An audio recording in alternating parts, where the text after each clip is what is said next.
The Silent Scream. The discovery at Station Horizon. Lieutenant Sarah Chen had been staring at quantum static for 6 hours straight when the impossible happened. The monitoring screens at Deep Space Station Horizon flickered with patterns that made her heart skip a beat. After 3 years of watching empty space, something was finally out there. The signal appeared as cascading waves of blue light across her primary display, unlike anything in the standard communication protocols. Sarah adjusted her headset and ran the signal through the translation matrix. The quantum encryption was so advanced that their computers needed 20 minutes just to recognize it as intentional communication. When the first words appeared on her screen, she felt her blood turn cold. This was not a greeting from a new civilization or a request for trade negotiations. This was a death scream. The message came from somewhere in the Lumina system, 47 light-years from Earth. Sarah had studied that region during her academy training. The files described it as home to the Ethereals, a species so peaceful that they had never developed weapons or military technology. Most human strategists considered them living proof that evolution could produce perfect pacifists under the right circumstances. Commander Jackson Williams arrived at the communications center within minutes of Sarah's alert. He was a veteran officer with silver hair and eyes that had seen too many crises. Behind him came Dr. Elena Rodriguez from the Xenobiology Department and Chief Tactical Officer Brian Murphy. Sarah had worked with these people for 2 years, but she had never seen them look so serious. The translated message filled the room with a voice like singing wind chimes mixed with distant thunder. Despite its beauty, the words carried a terror that made everyone listen in stunned silence. The speaker identified herself as Prime Harmonist Zara 9, leader of the surviving Ethereals on Lumina Prime. Her world was dying. An enemy called the Void Hunters had emerged from dark space between the galaxies, bringing ships that looked like mechanical spiders the size of cities. These creatures did not want territory or resources. They consumed entire civilizations, draining the life force from every living being until nothing remained but empty husks floating in space. The Ethereals had tried to communicate with the invaders, offering knowledge, art, and friendship. The Void Hunters responded by accelerating their harvest. In just 30 days, they had reduced the ethereal population from 12 billion to less than 2 million. Their feeding process was slow and methodical, designed to maximize the suffering of their victims. Commander Williams listened to the entire message twice before speaking. His voice was steady, but Sarah could see the anger building behind his eyes. The Ethereals were asking for help from anyone brave enough to face an enemy that had already consumed 17 different species across 3 galaxy clusters. Dr. Rodriguez was already pulling up files on both species. The Ethereals were indeed everything the reports claimed. They had evolved on a world with perfect weather, abundant resources, and no natural predators. Their entire civilization was built around harmony, artistic expression, and scientific advancement. They had developed faster than light travel, not for exploration or conquest, but to share their culture with other peaceful species. The Void Hunters were their complete opposite. Intelligence reports described them as a hybrid of organic and mechanical components, possibly created by some long-dead civilization as the ultimate weapon. They traveled in fleets of bioships that could regenerate damage and adapt to any defense. Most terrifying of all, they seemed to be attracted to psychic energy, which the Ethereals produce naturally as part of their communication and artistic processes. Sarah ran additional scans on the source signal and discovered something that made her stomach drop. The message was not just a call for help. It was a final testament. The quantum encryption included detailed records of ethereal history, culture, and scientific achievements. They were sending everything they had ever learned into space, hoping that someone would remember them after the Void Hunters finished their harvest. Commander Williams walked to the observation deck that looked out into deep space. Somewhere beyond the stars, an entire species was being methodically exterminated while the galaxy watched in silence. Most alien civilizations would consider it natural selection. The strong survive, the weak perish, and the universe continues its ancient cycle. Brian Murphy was already running tactical analyses on his portable computer. The numbers were not encouraging. Earth's deep space fleet consisted of 43 combat vessels, most of them designed for patrol duties and planetary defense. The Void Hunters traveled in fleets of hundreds, with individual ships larger than Earth's biggest space stations. Dr. Rodriguez had been studying the enemy files with growing concern. The Void Hunters had a perfect record of success. Every species they encountered had been completely consumed within 6 months. They showed no interest in negotiation, territorial compromise, or any form of communication beyond the screams of their victims. Williams turned back to face his team. His expression carried the same determination that had helped humanity survive ice ages, asteroid impacts, and 3 world wars before they ever left their home planet. He activated his secure communication link to Earth Command and requested an immediate conference with the High Council. The response came back within hours. Admiral Victoria Hayes, Supreme Commander of Earth's military forces, appeared on the main screen looking grim but determined. Behind her sat President Michael Torres and Defense Minister Sarah Kim. They had been reviewing the ethereal distress call and the intelligence reports on the Void Hunters. Admiral Hayes spoke with the calm authority of someone who had spent 30 years defending humanity from external threats. The situation in the Lumina system represented everything that Earth Command had been preparing for since first contact with alien civilizations. A peaceful species was being exterminated by an enemy that threatened the stability of the entire galaxy.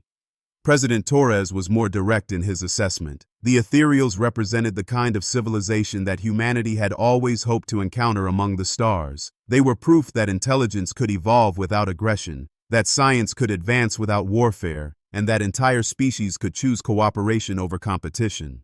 If the galaxy allowed such beings to be destroyed without resistance, it would send a message that peace itself was a form of weakness. Defense Minister Kim was already reviewing deployment options. Earth had exactly 1 ship that could reach the Lumina system in time to make a difference. The UES Defiance was humanity's newest and most advanced warship, designed specifically for deep space operations against unknown threats. She carried experimental weapons systems and defensive technologies that had never been tested in actual combat. The Defiance was currently under the command of Captain Marcus Stone, a veteran officer known for his unconventional tactics and absolute refusal to accept defeat. His crew consisted of volunteers from every branch of Earth's military, each one chosen for their ability to function under impossible circumstances. Commander Williams received his deployment orders 6 hours after the initial distress call. The Defiance would depart immediately for the Lumina system with full authorization to engage the Void Hunters using any means necessary.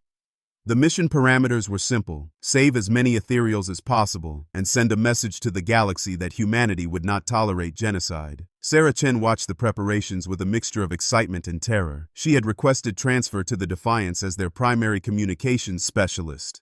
The thought of actually meeting the ethereals and possibly witnessing first contact with the Void Hunters was both thrilling and terrifying. Dr. Rodriguez had also volunteered for the mission, bringing along her entire xenobiology research team. She was particularly interested in studying the psychic abilities of the ethereals and understanding how the Void Hunters were able to track and consume psychic energy. As the Defiance prepared for departure, Admiral Hayes sent one final message to the Void Hunter fleet through standard diplomatic channels. The message was brief and delivered in 17 different languages to ensure understanding. Earth demanded the immediate withdrawal of all Void Hunter forces from ethereal space. Any continued hostile action would be considered an act of war against humanity. The response came back within minutes. It was not a message in any recognizable format, but rather a psychic scream that caused severe headaches among the communication staff. The meaning was clear enough. The Void Hunters had no interest in negotiating with another potential food source. Captain Stone received the enemy response while the Defiance was still docked at Earth Orbital Station. He smiled grimly as he read the tactical reports. The Void Hunters had just made the classic mistake of threatening humanity directly. Now, this was not just a rescue mission. It was personal. The Defiance departed Earth orbit 12 hours after receiving the ethereal distress call. As the ship entered hyperspace and accelerated toward the Lumina system, Captain Stone addressed his crew over the ship's intercom. They were heading into a battle against an enemy that had never been defeated, to save a species that had never learned to fight. The odds were impossible, the enemy was unknown, and failure would mean the extinction of an entire civilization. In other words, it was exactly the kind of mission that humans specialized in. Into the darkness journey through hyperspace. The UES Defiance cut through hyperspace like a blade through silk, racing toward a battle that would determine the fate of an entire species. Captain Marcus Stone stood on the bridge watching the swirling colors of faster-than-light travel, knowing that every second of delay meant more ethereal deaths. His crew of 200 volunteers represented the best that humanity had to offer, each one chosen for their ability to function under extreme pressure. Dr. Elena Rodriguez worked tirelessly in the ship's laboratory, studying every piece of available data about both the ethereals and their attackers. The ethereals were fascinating from a scientific perspective. They had evolved beyond the need for individual competition, creating a society based entirely on collective harmony and shared consciousness. Their psychic abilities allowed them to communicate complex ideas through pure thought and emotion. The Void Hunters were their complete opposite. Intelligence reports described them as a parasitic species that existed by consuming the life force of other civilizations. They showed signs of both organic and mechanical evolution, suggesting they might be artificial constructs created by some ancient civilization as the ultimate weapon of war. Chief Engineer Tommy Park spent the journey modifying the Defiance's weapon systems for maximum effectiveness against unknown enemies. The ship carried fusion torpedoes, plasma cannons, and kinetic railguns that could punch holes through solid asteroids. But Park was also installing experimental systems that had never been tested in combat, including quantum disruptors and psychic dampening fields. Weapons specialist Lisa Zhang reviewed every available recording of Void Hunter attacks, looking for weaknesses in their tactics and technology. The enemy ships moved in perfect coordination, suggesting either advanced communication systems or some form of collective intelligence. They showed no individual initiative or creativity, which might be exploitable by human tactical flexibility. Captain Stone gathered his senior staff for daily briefings during the 5-day journey to Lumina Prime. The mission parameters were unlike anything in Earth military history. They were traveling 47 light-years to fight an enemy they had never encountered, using weapons they had never tested, to save a species they had never met. The challenge was not just military, but philosophical. The ethereals had never developed weapons or defensive strategies because their entire evolution had occurred without conflict. They literally could not comprehend the concept of deliberately harming another sentient being. Asking them to fight would be like asking humans to spontaneously develop the ability to fly. Dr. Rodriguez presented her analysis of ethereal psychology during the 3rd-day briefing. The species communicated through a combination of vocal harmonics and psychic resonance that allowed them to share complex emotions and ideas instantaneously. Their entire civilization was built around this collective consciousness, which made them incredibly efficient at cooperation, but completely vulnerable to species that operated through deception or aggression. The Void Hunters were attracted to psychic energy like predators drawn to blood. They could track psychic emissions across interstellar distances and seemed to become more aggressive when exposed to higher levels of psychic activity. This created a horrifying situation where the very thing that made the ethereals special also made them perfect victims.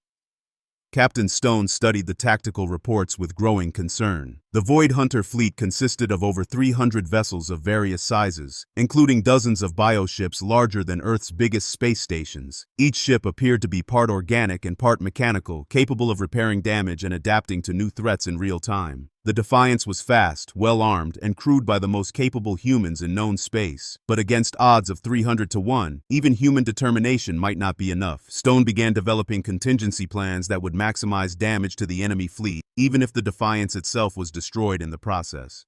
Lisa Zhang proposed using the ship's experimental psychic dampening field as both a weapon and a defensive system. If the Void Hunters were attracted to psychic energy, then the absence of such energy might confuse or disorient them. Humans naturally produced very little psychic resonance compared to most alien species, which might give them a tactical advantage. Chief Engineer Park worked on modifications that would allow the Defiance to operate in complete psychic silence while maintaining full combat effectiveness. The dampening field would make the ship nearly invisible to psychic detection, but it would also prevent communication with the ethereals until the field was deactivated. On the 4th day of the journey, the ship received another transmission from Lumina Prime. The message was weaker than the original distress call, suggesting that the ethereal transmission equipment was failing or that there were fewer survivors to maintain it. Prime Harmonist Zara 9 spoke with a voice filled with resignation and fading hope. The Void Hunters had begun the final phase of their harvest. The few remaining ethereal cities were surrounded by biomechanical feeding structures that drained the life force from entire populations simultaneously. The process was designed to maximize suffering while extracting every possible unit of psychic energy from the victims. Zara 9 described watching her people die in ways that violated every principle of their peaceful civilization. The Void Hunters did not simply kill their prey. They kept their victims alive and conscious during the feeding process, using their terror and despair to enhance the psychic energy harvest. Children were separated from their families and used as bait to increase the emotional distress of adult victims. The transmission included holographic recordings that made the human crew physically sick. Beautiful crystal cities that had stood for thousands of years were being converted into feeding stations. Gardens that had never known violence were filled with mechanical devices designed to amplify suffering. Art galleries and libraries were being used as processing centers where ethereal minds were drained of their knowledge before their bodies were consumed. Captain Stone ordered the transmission to be archived for potential use as evidence in future war crimes trials. If humanity survived the coming battle, the galaxy needed to understand exactly what the Void Hunters represented. This was not just territorial conquest or resource competition. This was systematic extermination designed to maximize the suffering of innocent beings. Dr. Rodriguez analyzed the transmission data and made a disturbing discovery. The Void Hunters were not just consuming the ethereals for sustenance, they were studying them, learning how to extract psychic energy more efficiently, and how to track other psychic species across greater distances. Each victim was making the enemy stronger and more dangerous. The implications were terrifying. If the Void Hunters succeeded in completely consuming the ethereals, they would gain knowledge and capabilities that could make them unstoppable. They would know how to hunt every psychic species in the galaxy, and their feeding process would become even more efficient and horrible. On the 5th day of the journey, long-range sensors detected the edge of the Lumina system. The Defiance dropped out of hyperspace at the system's outer boundary, where Captain Stone hoped to gather intelligence before committing to battle. What they found exceeded their worst expectations. The entire system was infested with Void Hunter activity. Massive bioships hung around every planet like mechanical parasites, drawing energy from the worlds themselves. The space between planets was filled with smaller vessels that seemed to be converting asteroids and debris into additional feeding structures. Lumina Prime, the beautiful blue and silver world that had once been home to 12 billion peaceful beings, was now covered in a network of organic machinery. The planet's surface pulsed with unnatural light as the Void Hunters extracted every possible unit of life force from the dying world. Long-range scans detected fewer than 50,000 ethereal life signs scattered across the planet's surface. Most were concentrated in underground facilities that the enemy had not yet discovered or decided to attack. The reading suggested that the survivors were maintaining some kind of shielding system that masked their psychic signatures from Void Hunter sensors. Captain Stone realized that they had arrived just in time to witness the final extermination of an entire species. In perhaps hours or days, the last of the ethereals would be consumed, and the Void Hunters would move on to their next target. The beauty and wisdom of an entire civilization would be lost forever, existing only in the archived records they had transmitted into space. The tactical situation was even worse than the intelligence reports had suggested. The Void Hunter fleet had grown larger during their time in the Lumina system, possibly by converting local materials into additional bioships. Stone counted over 400 vessels of various sizes, including several massive command ships that dwarfed anything in Earth's fleet. Dr. Rodriguez detected something else in the sensor readings that made her blood run cold. The Void Hunters were broadcasting some kind of psychic field that enhanced fear and despair across the entire system. Any psychic species entering the area would immediately feel overwhelming terror and hopelessness, making organized resistance nearly impossible. The enemy had turned the Lumina system into a perfect trap. The psychic field would paralyze most potential rescuers with fear while also amplifying the suffering of their victims. It was a weapon system designed by beings that understood cruelty on a level that most civilized species could not comprehend. Captain Stone gathered his senior staff one final time before entering the system proper. The Defiance was about to face an enemy that had never been defeated, in a battle where the odds were hundreds to one against survival. Standard military doctrine would classify this mission as impossible and recommend strategic withdrawal, but humans had never been particularly concerned with standard military doctrine. Stone looked around the briefing room at his officers and crew members, seeing the same determination that had carried their species through every major crisis in their history. They were afraid, certainly, but they were also angry, and angry humans were among the most dangerous things in the known universe. The captain activated the ship's intercom and addressed the entire crew. They were about to enter battle against an enemy that represented everything humanity despised. The Void Hunters took pleasure in the suffering of innocent beings and viewed mercy as a form of weakness.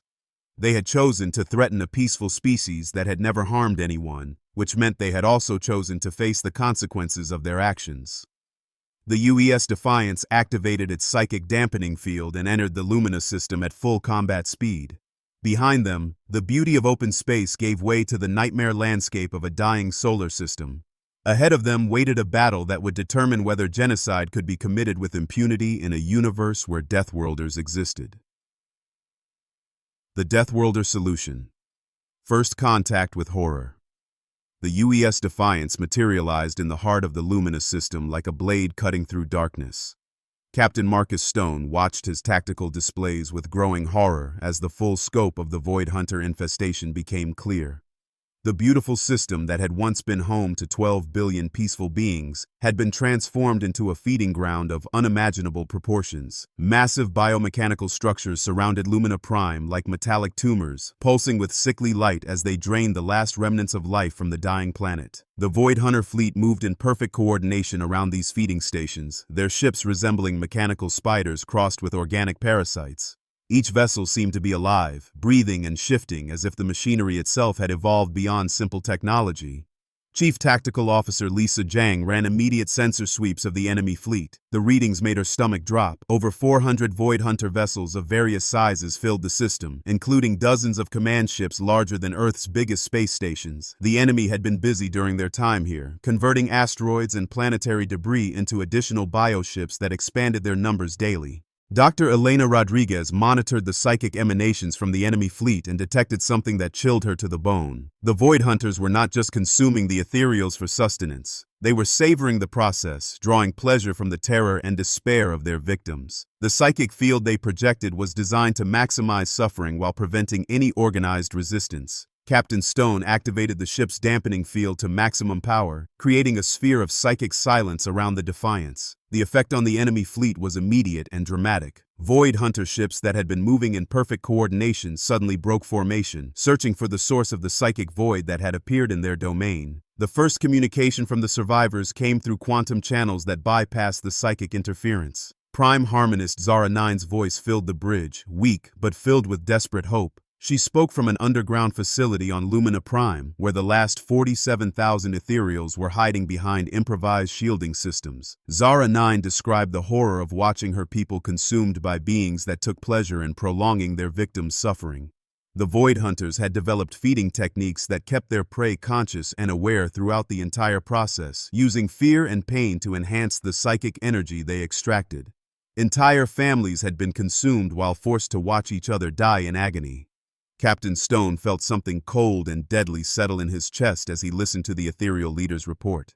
The enemy they faced was not just aggressive or territorial. They were sadistic on a scale that violated every principle of civilized behavior. The Void Hunters had chosen to torture innocents for their own pleasure, which meant they had also chosen to face the wrath of humanity. Chief Engineer Tommy Park was already implementing combat modifications that had been theoretical until this moment. The Defiance's weapon systems were being reconfigured for maximum psychological impact as well as physical damage. If the Void Hunters fed on fear and despair, then humanity would teach them what true terror looked like. The first engagement began when a squadron of smaller Void Hunter vessels approached the Defiance to investigate the psychic void. These scout ships were each the size of Earth destroyers, their hulls covered in organic sensors that twitched and writhed like living tissue. They moved with predatory grace, clearly expecting to encounter another helpless victim. Instead, they found humans. Lisa Zhang opened fire with the ship's kinetic railguns, sending projectiles at significant fractions of light speed directly into the enemy formation. The Void Hunter ships had been designed to absorb energy weapons and adapt to plasma-based attacks. They had no defense against chunks of metal moving fast enough to punch through their biomechanical hulls like paper. The first 3 enemy vessels were destroyed instantly, their organic components screaming psychically as they died. The remaining scouts tried to retreat, but Tommy Park had anticipated this response. The Defiance's fusion torpedoes detonated in carefully calculated patterns that created an expanding sphere of destruction around the enemy ships. The psychological impact on the Void Hunter fleet was immediate and devastating. For the first time in their existence, they had encountered prey that fought back effectively.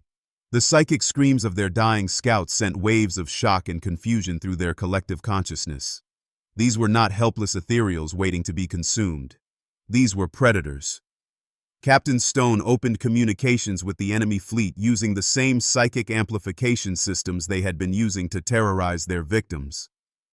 His message was broadcast in 17 different languages and transmitted directly into the consciousness of every Void Hunter in the system. The words were simple and delivered with absolute conviction. The human species had received the ethereal distress call and traveled 47 light-years to respond.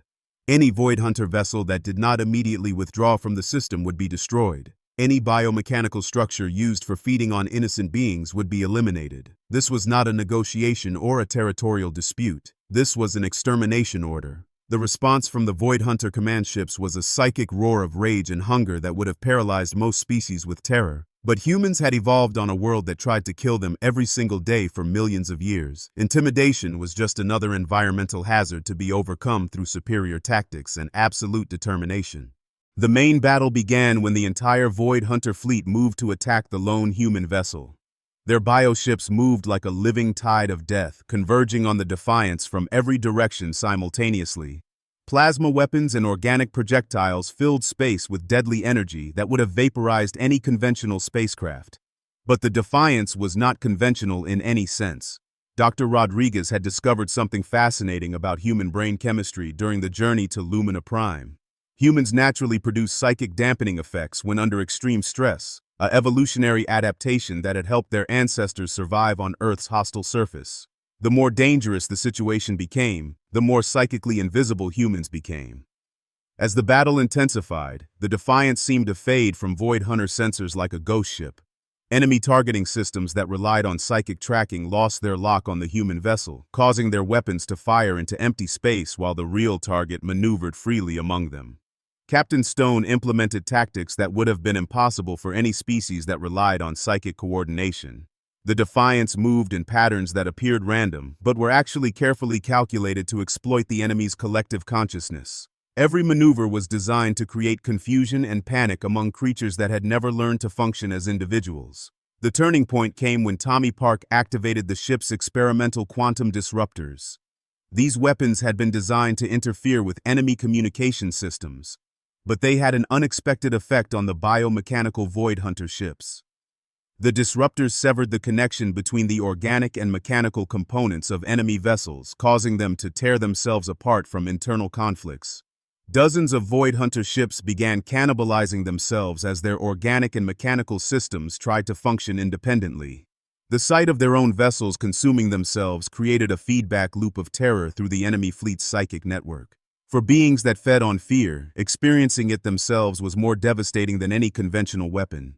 Dr. Rodriguez made another crucial discovery during the battle. The Ethereals had been listening to the combat through their quantum communication systems, and something remarkable was happening.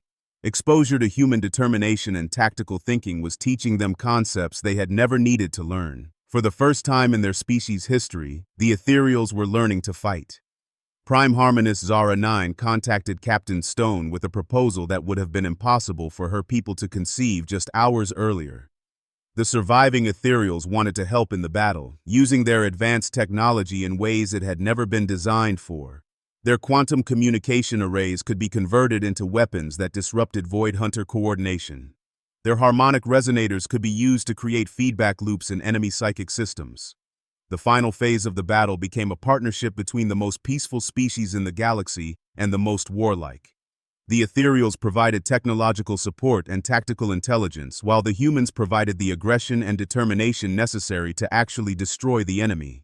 Together, they created a combination that the Void Hunters had never encountered and could not adapt to quickly enough. Captain Stone coordinated the joint assault on the enemy command ships, the massive biomechanical structures that controlled the entire Void Hunter fleet. The Defiance provided covering fire while ethereal quantum weapons disrupted enemy defenses. The combination of human kinetic weapons and ethereal energy manipulation proved devastating to creatures that had evolved to consume psychic prey. The largest command ship, a biomechanical monstrosity the size of a small moon, attempted to retreat when it became clear that the battle was lost. Captain Stone would not allow it to escape and spread word of human capabilities to other Void Hunter fleets. The Defiance pursued the fleeing vessel through 3 star systems, using every weapon and tactical advantage available. The final confrontation took place in the empty space between stars, where no innocent beings could be caught in the crossfire. The Void Hunter command ship deployed every weapon and defensive system it possessed, filling the void with energy patterns that could have sterilized entire planets. But human determination proved stronger than alien technology. Tommy Park overloaded the Defiance's fusion reactor and channeled the resulting energy through the ship's weapons systems. The resulting blast tore through the enemy command ship like a supernova, reducing millions of tons of biomechanical horror to expanding clouds of superheated plasma. The psychic scream of the dying vessel echoed across light years, warning other Void Hunter fleets that they had encountered something new and terrible. In the aftermath of the battle, Captain Stone surveyed the Lumina system and felt a mixture of victory and profound sadness. The Void Hunters had been destroyed, but the damage they had caused could never be fully repaired.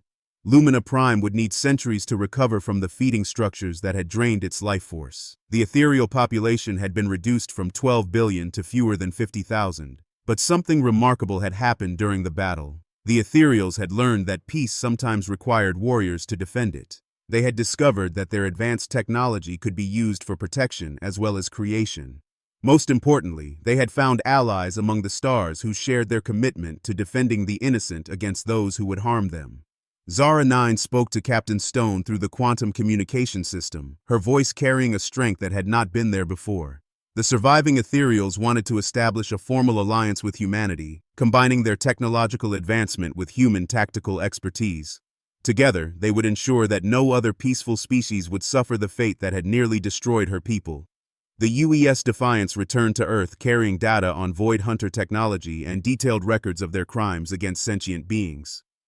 The information would be shared with every peaceful species in the galaxy, along with a simple message. The universe contained beings who took pleasure in the suffering of innocents, but it also contained humans who would travel any distance to stop them.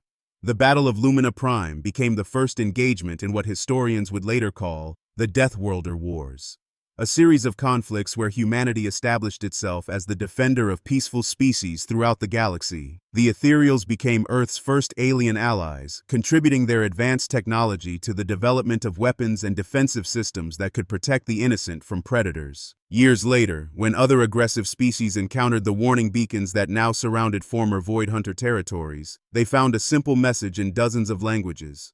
This system under the protection of the Human Federation and the Ethereal Alliance. Any hostile action against peaceful beings will be met with total annihilation. You have been warned. The galaxy had learned an important lesson. When angels called for help, devils might answer. But sometimes, devils were exactly what the situation required.